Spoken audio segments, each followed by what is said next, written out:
Hi everyone, welcome to Dr. G's Dandelion Monologues. Today I would like to talk about grounding.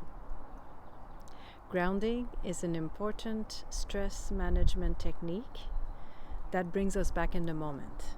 It grounds us, basically puts us closer to the earth or to nature. And in order to do that, it's important to learn to reconnect with our five senses, noticing things that we see, that we smell, that we touch, that we hear, and that we experience in a perceptual kind of way.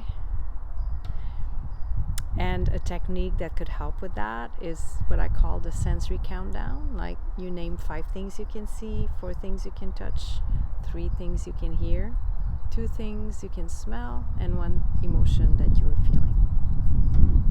It's also a good way to de-escalate an anxiety state. And again, it brings you back in the moment because you have to focus on the task of doing the countdown. It's helpful also to look at any behavior that we engage in to cope with stressors as an attempt to heal or to ground ourselves. Once we understand what we do and why we do that, it helps us find other ways to ground ourselves that are less damaging. For instance, if you engage in comfort or emotional eating when you're stressed, and if you eat more than you would intend to in normal circumstances, maybe it's a way for you to fill up your stomach so it weighs you down or it grounds you. But ultimately it can create discomfort, right? So what could you do instead? Or maybe you're grounding yourself by having a ritual, and I see that a lot in people I work with who are having obsessive compulsive symptoms and will have to count or touch things a certain number of times. If we reconceptualize that as an attempt to ground ourselves, then we can find other ways to bypass that response that can be so time and energy consuming.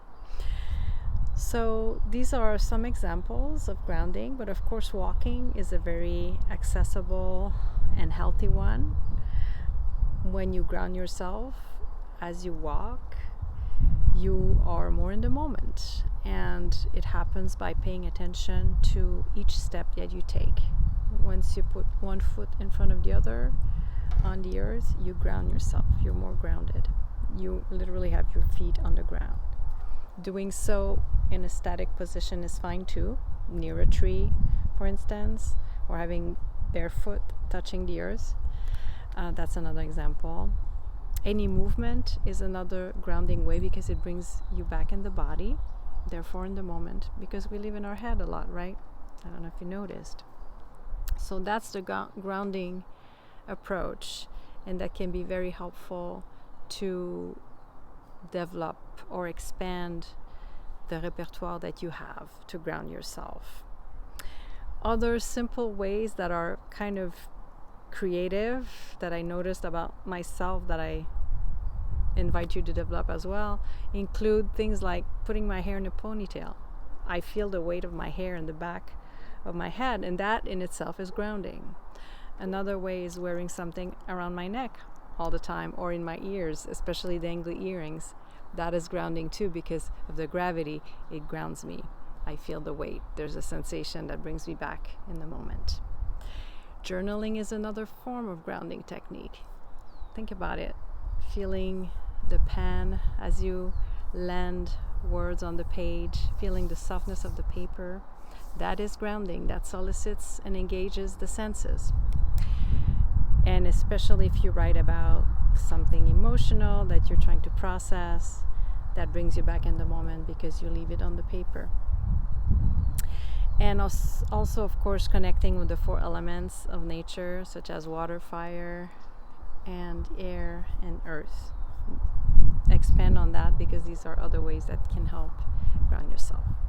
So this little video today was also meant as a continuation of the latest video I did on contraction and expansion, because contraction and grounding are also overlapping, and sometimes when we are too agitated in our minds, we need the contracted states such as grounding in order to bounce back. Thank you, everyone, for your attention, and have fun grounding yourselves. Bye-bye.